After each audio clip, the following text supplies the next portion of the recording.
I think the Pac-12 story is the biggest story in Utah sports this morning because I think, this story that we broke yesterday on Twitter that the Pac-12 and ESPN remain far apart on a deal for ESPN to be the tier one partner for Pac-12 athletics. They're not close. The Pac-12, by some accounts, has asked for as much as $45 to $50 million per school per year for tier one rights.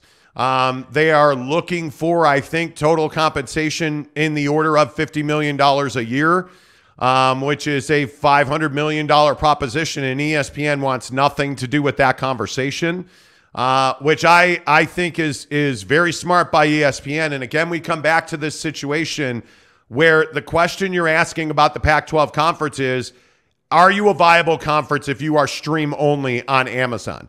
I think this is a really important question today on the program, and I think when you look at Amazon, I absolutely think Amazon's a viable platform. I think they're brilliant for launching a sports-only app where you'll be able to watch all sports content in a standalone app from Amazon. I think it's absolutely brilliant.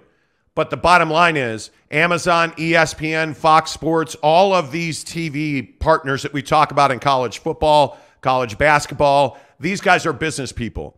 And paying the Pac-12 $40, $50 million per school per season makes no business sense whatsoever.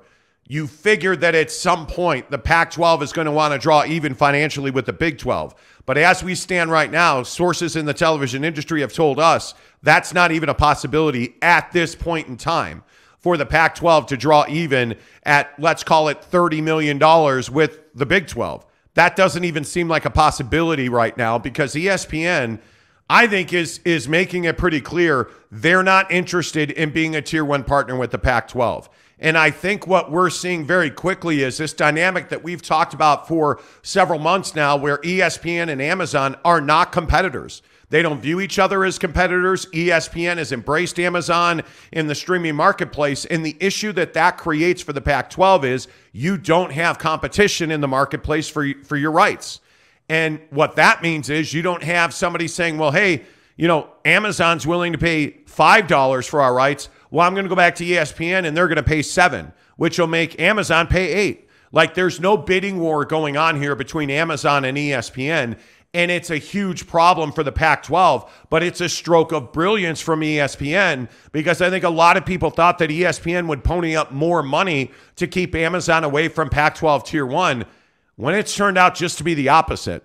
With the SEC deal that ESPN did that brings SEC football to ESPN, they don't need to compete for Tier 1 rights with the Pac-12. They most certainly at ESPN would like to have that Pac-12 After Dark window on a Saturday night for certain. The issue now is there's less value in that window for ESPN because you've lost your exclusivity now that USC and UCLA have joined the Big Ten, and you know that NBC is going to have that late night game. So there's a real value problem for the Pac-12, and I don't know how you fix that because it's been interesting to watch. Yesterday, I don't know how many people saw this, but Fresno, the city of Fresno, introduced a resolution imploring a P5 conference to add Fresno State. Now, truth be told, I would like to have Nike be implored to send me every Air Jordan release for free a week ahead of everybody else. But I think we all know that's not going to happen. Mm-hmm. I would love for the Powerball lottery to be implored to send me the winning Powerball ticket before anybody else. But I think we all know that's not going to happen. I'd like to implore my fat ass to lose weight and be thin like Arnold, but I think we all know that's not going to happen. Fat. It's pretty cool that Fresno State wants to implore a P5 conference to add them, but that's not going to happen right now today. And as much as the city council and the all-powerful mayor of Fresno would like it to be, P5 conferences don't operate on Fresno time. They operate on Tuscaloosa time. They operate, if we're being honest, on Athens, Georgia time. That's where they operate. And Fresno can want to be in a P5, but that's probably not going to happen. But it does bring up an interesting question. Does the Pac-12 need to expand before it signs a new TV deal? And Jake, I think that's absolutely something that the Pac-12 should look at. If you can get $25 million now for your Tier 1 rights per year per school, if you added a San Diego State to bring you back into Southern California, which is a hole in their financial arsenal right now, would it make sense to add San Diego State first before you go and make a new TV deal? Yeah, I think you have to do something other than nothing. I mean, if we're being honest, they've done absolutely nothing.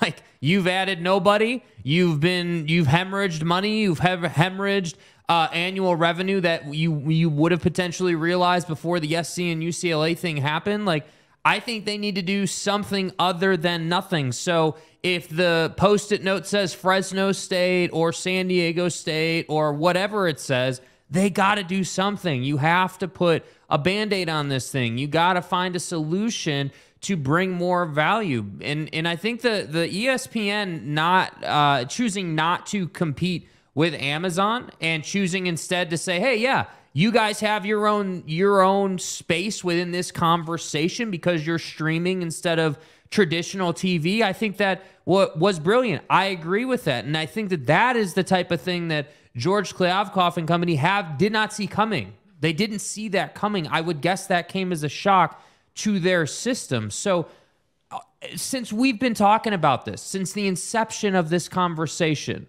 I've been waiting for, hey, George Kliavkoff and the Pac-12 finally added somebody. They finally, brought more value to their conference, but they still haven't done that. Yet here we have the Big 12 getting TCU into the college football playoff final, the championship game, the national championship. The Big 12 has beat you to that. And that, to me, is the best indicator of where the landscape is at right now. Meaning that the Pac-12 isn't going to realize $50 million a year in their TV deal right now. There's just no path to that. And frankly, every day that goes by and every day that we get, hey, the mayor of Fresno is trying to join the PAC, I really feel like that hammers home that the PAC is kind of desperate. And you do get the Canzanos and the Wilners of the world and all these other writers who want to say, oh, the Pac-12 is fine and we're the Conference of Champions and we're the best. And that's just not true. But doesn't this go back to the argument of,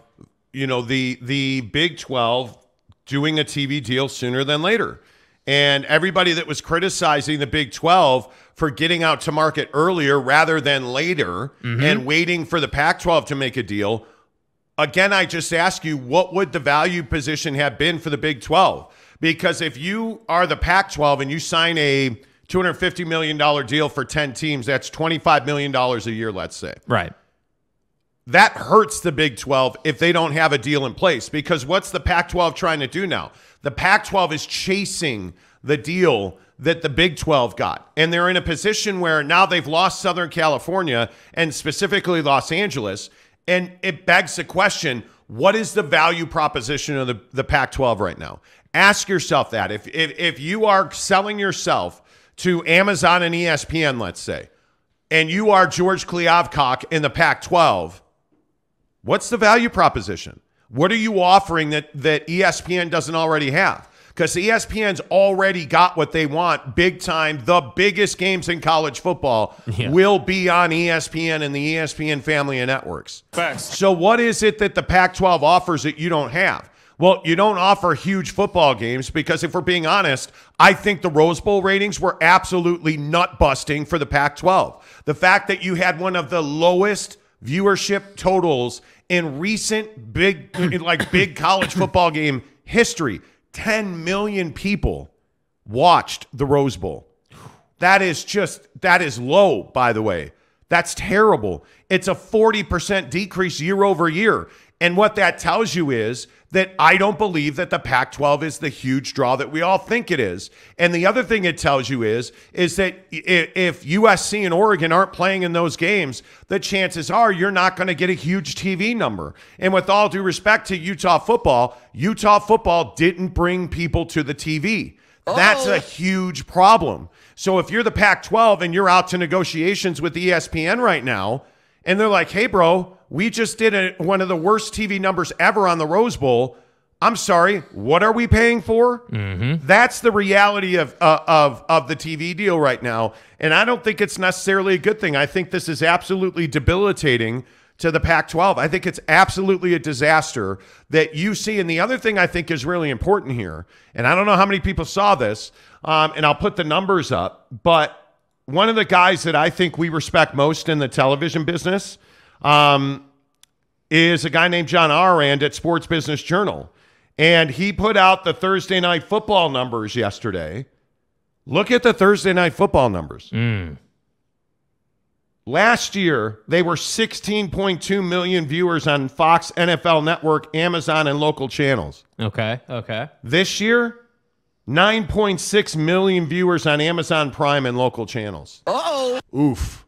That is a big drop. So if we look at these numbers, what is the consumer telling us? Because I'm a huge believer in this. You have to listen to what the message the consumer is sending, which is, hey, I don't want to flip over to Amazon to watch one game.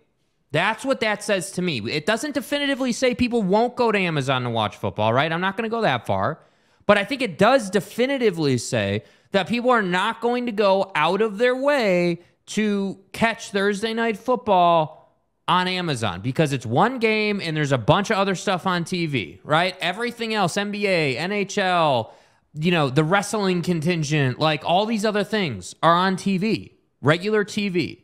So that's what I think those numbers say. But I think when you take those numbers, you then combine those numbers with the Rose Bowl numbers. What are we really saying here? What's the message? The message is, hey, I want compelling football games in a proper time slot that I'm interested in.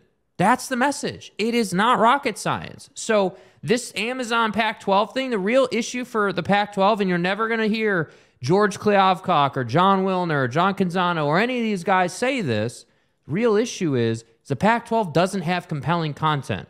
It could be badminton. If it's compelling and it's interesting and there's a lot on the line, people are going to watch, right? But there's not. There's not a lot on the line. It isn't compelling. With all due respect to Oregon and Washington, right? It's just not good enough when you have Alabama on ESPN. That's the problem. So to me, the title of today's show is the Pac-12 has to fight for every dollar. Fighting for every dollar looks like expanding before you try to sign a TV deal. It looks like being proactive about adding value to your ad partners. Just the same way that we try to add value to you guys who watch our show, they need to add value to an Amazon deal. That's how they will get more money out of this deal. But that is not how, since the beginning of times, George Kliavkoff has not had that opinion or that viewpoint or perspective on this conversation, and that is why they are here, ultimately. Well, I also think you have to go back to Brett Yormark's comments on streaming, and I think when you look at Brett Yormark, who is the commissioner of the Big 12, his comments on streaming are huge. How do you look at streaming as part of the television packages you're creating? I think streaming is critically important. It's a way to reach younger consumers. But I think right now, my goal is to be on the broadest based platform possible because we need to grow some of our emerging brands. We need to distribute the Big 12 as broadly as possible. But there's a place for that digital player. And, currently with ESPN, we have Big 12 Now on ESPN Plus. And as we continue the conversations with ESPN, I know there's a commitment to glamorizing us and showcasing us in the biggest way possible on their digital platform. And you'll see that in advance of any kind of extension, because we've got 2 more years after this one on our current deal. So digital plays a key component, and it's part of the mix. I mean, the guy is just brilliant. And you compare Yormark versus Kliavkoff, and it's just not even close. And I think that's why I go back to these numbers on Thursday Night Football, and I just say to myself, good night, man. Like, you look at let me get this banner off the screen. You look at this number across the bottom, a 41% audience drop. That's not small. And again, I think there's a lot of factors at play, and I think Oran's accompanying tweet on this is really smart. Here's what Amazon's telling people about that. The lower median age of 47 for a full season, That's the lowest median age, which means younger people. What did Brett Yormark just say? Younger people are critical. That's how you reach them on streaming. 47 years old was the median age of the NFL watcher. Biggest median age gap, a standalone NFL package and other packages. That's huge, that it's 7 years younger. Viewership in the 18 to 34 demo was up 11%. That's the younger demo. And what that's telling you is Amazon understands who their customer is. But there's no getting away from the fact that if you're Amazon and you are making other rights deals, you are negotiating other rights deals. You look at this slide right here. Do you really think that the NFL is not more popular than Pac-12 football? And right now, if what we know is 41% less NFL fans are willing to go to Amazon on Thursday night, what is Amazon saying to the Pac-12? I have to believe that Amazon is hedging its bets. I have to believe that Amazon, who as we speak is realigning its business departments, its businesses to get more financially stable. You can't tell me that when they're going to negotiate a deal with the Pac-12 that they're not going to squeeze down, because it only makes business sense. I think the one thing we know about Amazon is they're wildly intelligent when it comes to doing business. And I think what you see with Amazon is they're not just going to throw bad money after bad money. I again go back to this idea that ESPN and Amazon are not competitors. But what do we know about the two? They're both in the streaming business. ESPN, and this may be the best example of this, ESPN was very slow to really adopt streaming on a full-scale basis. They didn't have, for the longest time, they didn't have ESPN Plus. They didn't have the app. And then as soon as they figured it out, they put their foot on the gas. And if you don't have ESPN Plus right now, you're losing. You're plain and simply put, if you are not subscribing to ESPN Plus, you're losing elite content. I think ESPN knows that. And what did you hear Brett Yormark say? Hey, we have, Pac-12 now or Big 12 now on ESPN Plus, and we're going to expand that. Streaming is where you get exclusive content that you're not going to get on TV. Again, we had Kenny Scott, the Utah alum, on the show yesterday. And what did we talk about? He saw Coach Prime. I saw Coach Prime. Where did we watch Coach Prime? We watched Coach Prime on Amazon Prime. And what did it make me do? It made me stay on the Amazon platform longer because Deion Sanders is one of the hottest commodities in college sports right now. That's why ESPN and Amazon don't compete, because you can't compete with Amazon. Their business model is too good. And if you are the Pac-12, do you really think Kliavkoff Koch is going to be able to negotiate around Amazon?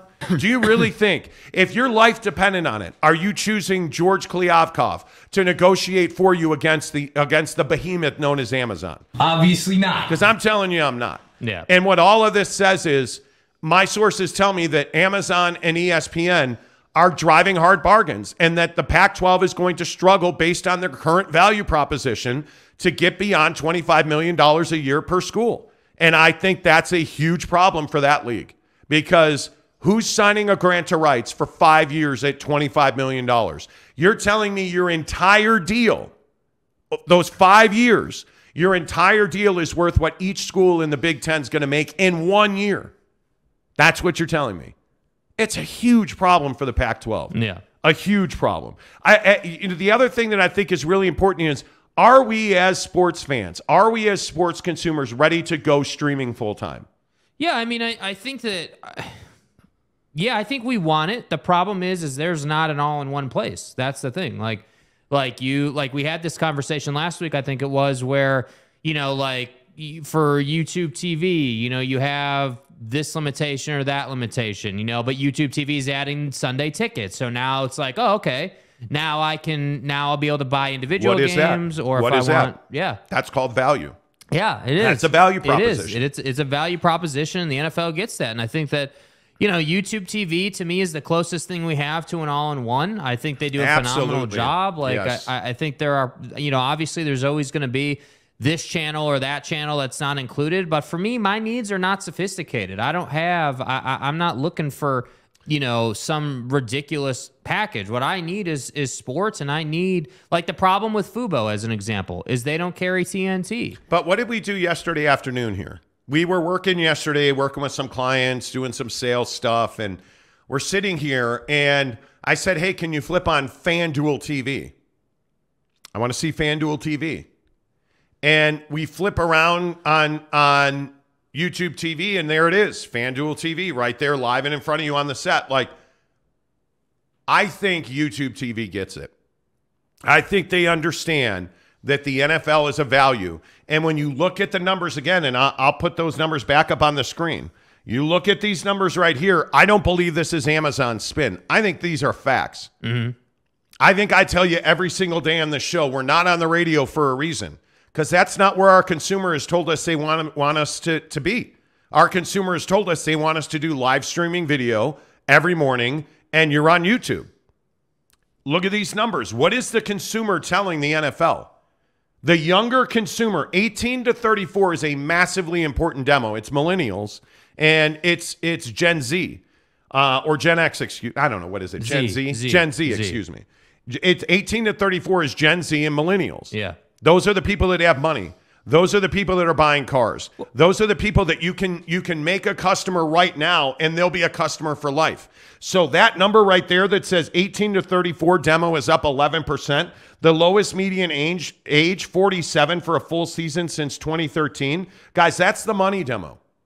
What Amazon's telling you is, if you want to advertise on the NFL and reach that demo, Amazon Thursday Night Football is where you do it. Well, and I think the importance of that demo also is like you have this dynamic at play where, you know, the lowest range of that 18 to 34 is 18, right? So what you're doing is you're getting that 28 to 34-year-old who is coming into their money-making prime, but you're also getting the young person that you want to capture then. So then you get all of those years ahead of their prime money-making years. And that, to me, is really, really important, because how long have we talked about, hey, like, what does the college campus kid do to watch the Pac-12 right now? Where do they get that? Where do they, like, how does that work? How are we reaching those people? That's a great question, You know what I mean? Like, you have all these people who are working their ass off to get these degrees, and they're on campus every day, and they're doing all these great things. But what does that inherently mean? Well, that inherently means that they're not home on the couch, right? They have to be out and about, which means they're on their phone, right? And the Pac-12 is not on the phone right now. That is the problem. That's the thing. So for the Pac-12, I think Amazon in that sense makes sense, where you can say, hey, all of our stuff is on Amazon. So no matter where you are, you can get it. And then I think they just got to train consumers that, hey, Pac-12 football is on Amazon. But you can't have a situation where the Utes are on Amazon, Washington's on ESPN, and then you know, whatever, Oregon State is on Pac-12 network. That doesn't work. There's no cohesiveness. And honestly, cohesiveness is what has allowed ESPN to become ESPN. If you think about it, every major NBA game's on ESPN, right?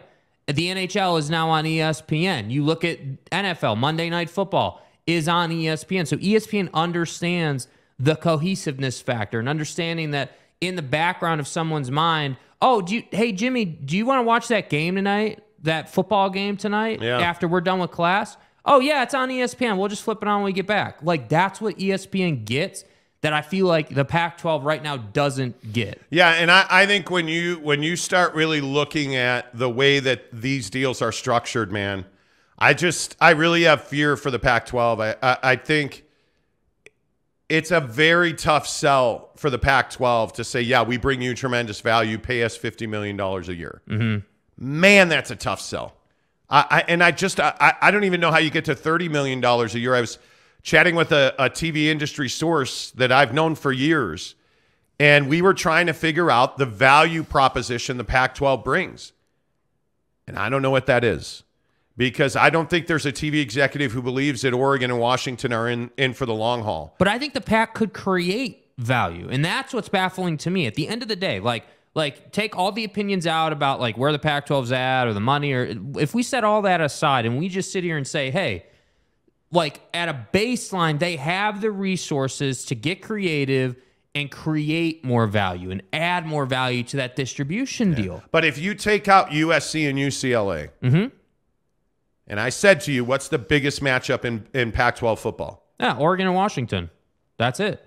That's it. I mean, honest to goodness, Cal has been down for a decade. Stanford's been down for, 5 years now. I mean, you look at Utah, the problem is I think Utah nationally is not a draw. And if you're Amazon, I think you need national draw. I think you need Oregon and somebody. Oregon USC is a national draw on a Saturday night. If I am AP voter in Tuscaloosa, Alabama, I'm probably flipping on Oregon and USC to fall asleep to. Mm-hmm. If it's Oregon and Cal, am I really flipping that on to make sure I see that game? I'm probably not. I mean, I'm probably if it's Washington and Fresno State, let's say. No. You're going to get Seattle because I think Washington fans are great. Washington State fans are great. But if it's Utah and Cal, if it's Utah and Arizona for football, are we getting 1 million views on that game on Amazon? No, we're not. I just don't see how that right there is the biggest question. What matchup in the Pac-12 without USC and UCLA is going to bring me 1 million people? I think there's only one. I think it's Oregon and Utah. Yeah. Or Oregon and Washington. I think that's it.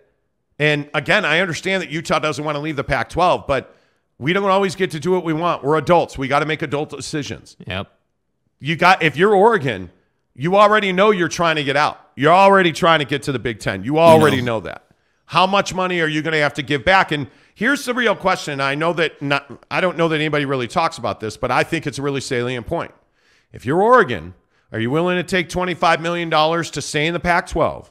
Or are you willing to take, I don't know what, if you're Oregon and you want to get into the Big Ten, you're going to have to pay to get there. Right. So instead of getting $100 million, you're new into the conference, we're only going to give you 70 instead of 100. Okay. So instead of getting 70, you're only going to take 50. Are you willing to be a 50% value partner in the Big Ten versus a $25 million full share in the Pac-12? I mean, if it's me, I am. I think it's close. I mean, if you want to play for a national championship, I think you're going to stay in the Pac-12. If you believe that $50 million makes you more money in the first 3 years of that deal, I think you're going to the Big Ten. Because the other dirty secret and the reason that I think a lot of these schools don't want to leave the Pac-12, what's Utah's quickest route to the national championship? Yeah.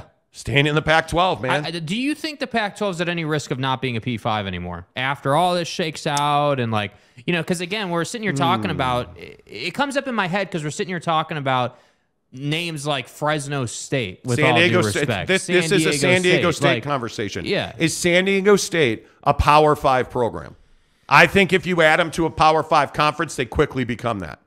If you are Fresno State and you get into the Pac-12, is that better for you? Of course it is. You're going to recruit better. But does that mean that you're going to ever be you're ever going to be the school that competes for the best quarterback on the West Coast? You're not. You're not. Not unless that kid's dream is to play at Fresno State. Yeah. Because that kid's going to USC. The best quarterbacks on the West Coast are going to Oregon. The best quarterbacks on the West Coast are not going to Fresno.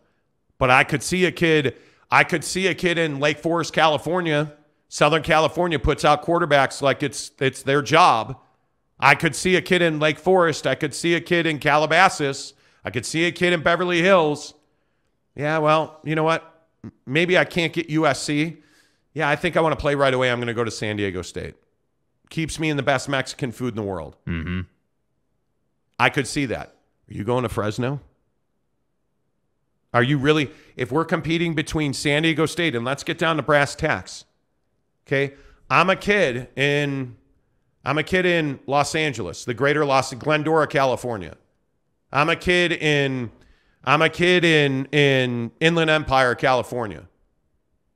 I'm a kid in Tarzana, California. I'm a 4-star quarterback. USC offered me, but I'd be like 5th on the depth chart. But I've got full ride, NIL, big time offers from Fresno and San Diego State. Where are you going? You want to go be Top Gun with all the chicks and the golden cleavage in San Diego? Or do you want to pick olives and grapes in Fresno? Because that's the difference. Let's be very honest about it. The location is the biggest problem that Fresno's got. Yeah. Derek Carr and his brother aside, who's the best player to come out of Fresno State? Off the top of your head. Yeah, you got to think about it for a minute.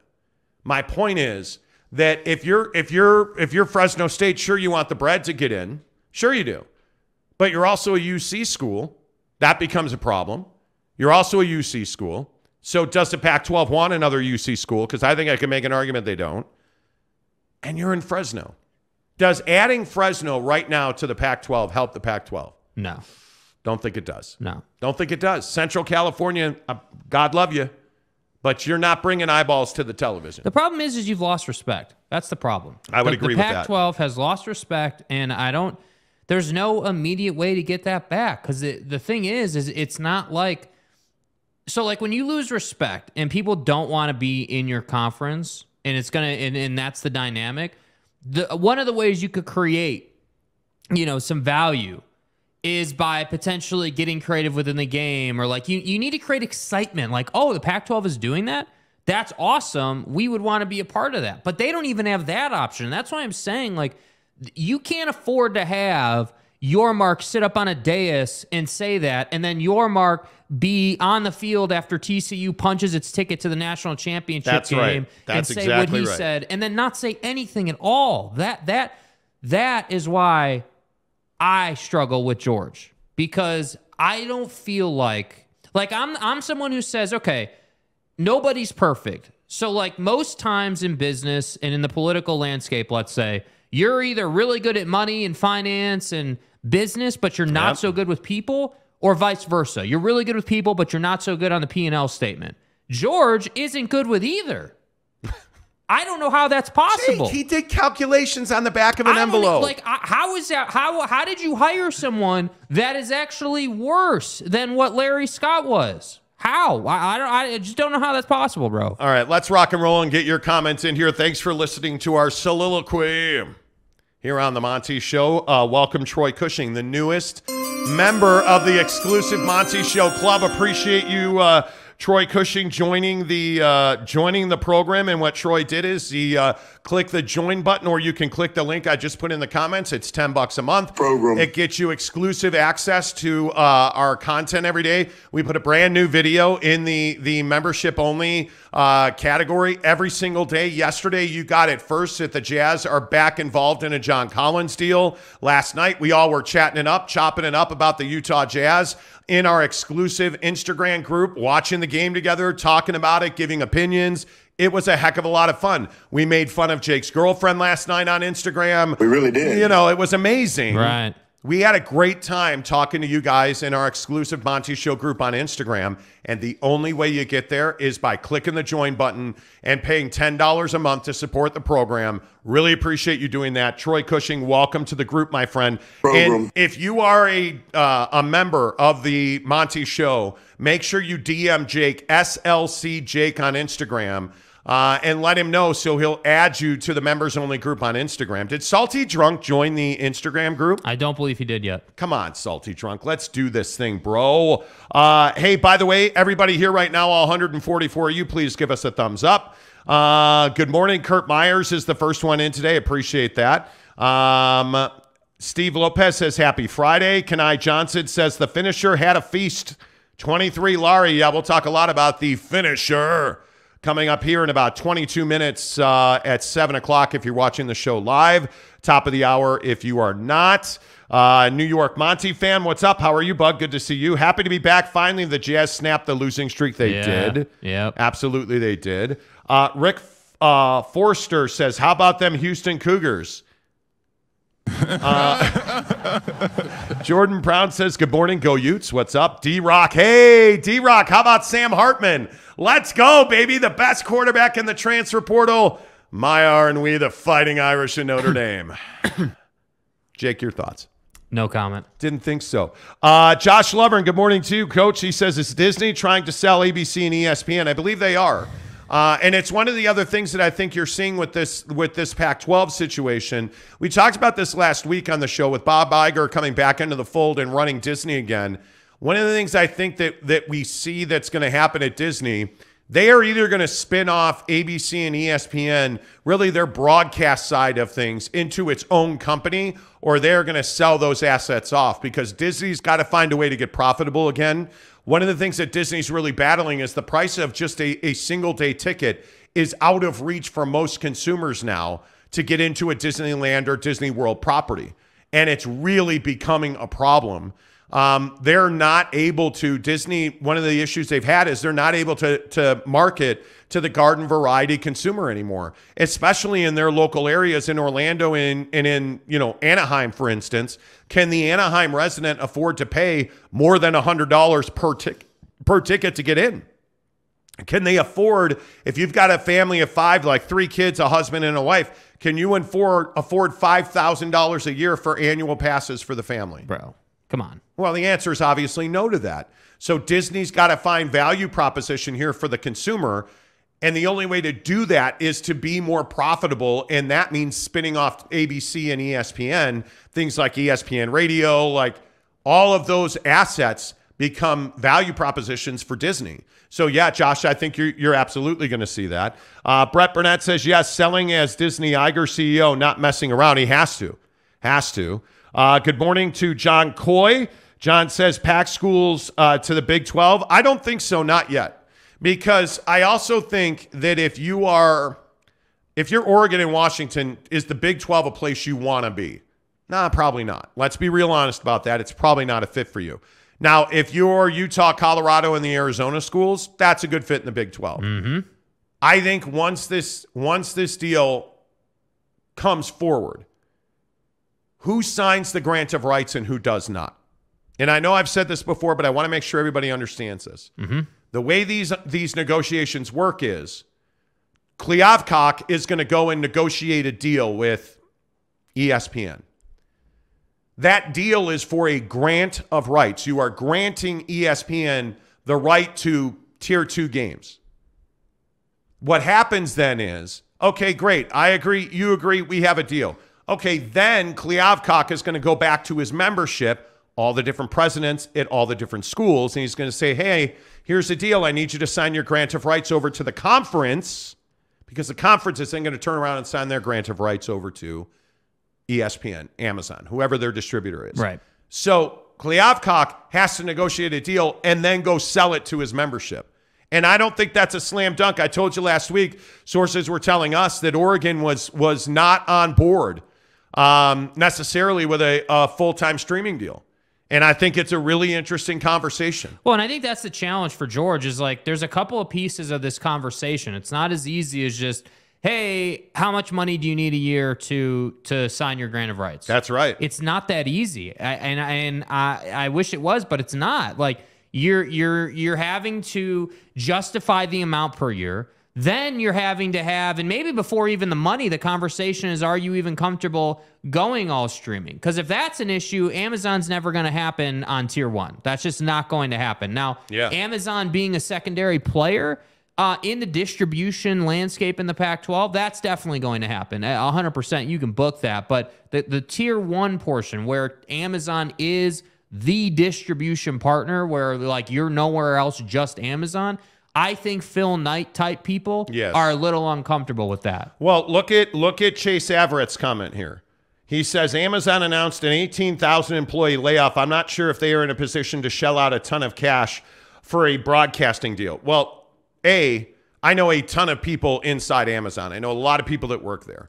And I can tell you Andy Jassy, their CEO, he took over for Jeff Bezos. Right. Andy Jassy, their CEO, made a really good point. We ran fat during the pandemic because we had to. They have gone through a period of hiring boom. And why was that, though? Really important. Because demand skyrocketed. Right? During the pandemic, nobody was leaving their house. Everyone was ordering from Amazon. And it makes a ton of sense. But where are they cutting that? They're cutting in books. They're cutting in devices. We've talked about this ad nauseum on the show. They're cutting their Alexa staff because they've really struggled to get Alexa to be profitable, to drive revenue for them. They're cutting their books because usage and profitability are down there. But on the whole, the other thing you have to remember is Amazon warehouse is a completely different business unit than Amazon Prime Sports, than Amazon Prime Video. Because you're laying off in Amazon warehouse or Amazon, AWS, because you're laying off in those areas, does not at all in any way mean that Amazon Prime Sports is struggling to fund their business opportunities, because they're not. And I don't think many people realize that. I think that's a great point.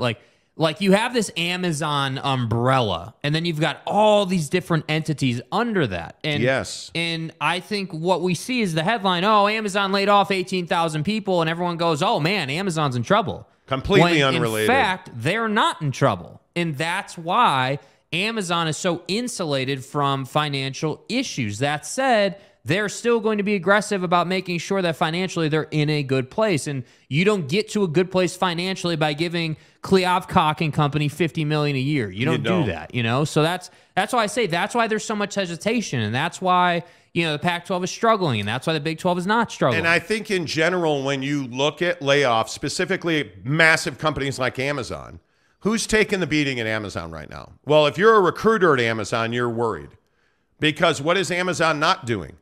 Well, in their general business, book of business, they're not hiring right now. Right. So what are you paying recruiters for? What are you paying recruiting teams? What are you paying recruiting managers for? You've worked in recruiting previously. You know how this goes. Who's the first guy that gets whacked? The recruiter gets whacked. Buddy that's been in the office for 10 minutes, had his cup of coffee and his bagel, and is of no use because you're not hiring. That's who gets whacked. The employment cycle on recruiters in general is very short. You're looking at a year, 2 years maybe. And then you're looking for another gig recruiting. It is a high turnover business. The bottom line is, just because Andy Jassy and Amazon announced that they're laying off 18,000 people does not mean they're struggling financially. They're laying off 18,000 people to avoid struggling financially. And it does not mean that you're not going to spend money on Prime Video and Prime Sports. So I would hold on with that. Provo Cougar fan says, take a part-time job parking cars at Disney and get your family into the park free all year long. Some blackout dates, but 300 plus days a year. Yeah, you could do that. But you shouldn't have to do that. You know what I mean? Like, it should be reasonable. I'm not saying it should be $5, but like it can't be $100 a person. Yeah. Like, let's get back to trend. I remember the $50 days. That was affordable. Yep. Let's see. Sparsh M says, LOL at the people that think job cuts are to save money. No. Cutting costs helps with expanding underlying projects. Same thing they did with AWS, cut a ton of jobs. Yeah. You don't become Amazon by being stupid. Amazon, they operate at a very high level business-wise. And so it's not something where you're like, oh, yeah, I don't know what I'm going to do here. That's just not the reality of it. Hey, welcome Teddy Wayman to the exclusive membership club. What's up, Teddy? Appreciate that, my guy. Good to see you.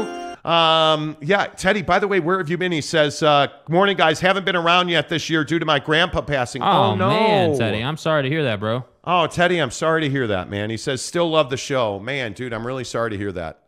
Very sorry to hear that, Teddy. 2023 is hitting hard, bro. Yeah, it is. Have you guys heard about this Peyton Hillis story? You remember the running back Peyton Hillis? Yeah. So Peyton Hillis is in Florida with his kids, and one of his kids almost drowns. So Peyton Hillis jumps in the water to save him and almost drowns. He is in intensive care fighting for his life. Now, they say he's making pretty good recovery, but he is dealing with organ failure, including lungs and kidneys. But apparently Peyton Hillis damn near died. He was life-flighted by helicopter in intensive care. Like, this has been, between that, the DeMar Hamlin story, like this story in Enoch with this family, like, I mean, this has been a really tough couple of weeks to start the year. So be cool out there. Teddy, I'm thrilled to see you, man. Hope you're doing well. Brett Burnett says, Amazon steals from its third-party sellers. Why they in good position? I don't think Amazon FBA fees are keeping Amazon afloat. Yeah. Not thinking that's the deal. Let's see. Brett Burnett says Disney got hosed by COVID and the crazies. They did. Yes, they did. Absolutely. I'm sorry, I read that one already. D-Rock says excellent point. Chase Averett. Forward-thinking trucker says UTSA to Pac-12 is not good. We ain't going to see nobody but maybe Oregon. No, I don't think that UTSA's a fit. I will just go back to what I've said for 6 months. I heard it yesterday. SMU and San Diego State are the two most fought after, sought after programs in college football expansion right now. People want San Diego State. People want SMU. And everybody in the Big 12 always says, oh, my God, SMU, they're tiny. Everybody's fighting. Why is SMU? Because they've got boosters, they've got money, and they've got tradition. I want it. And by the way, they bring you more of the Metroplex. Texas. That's why.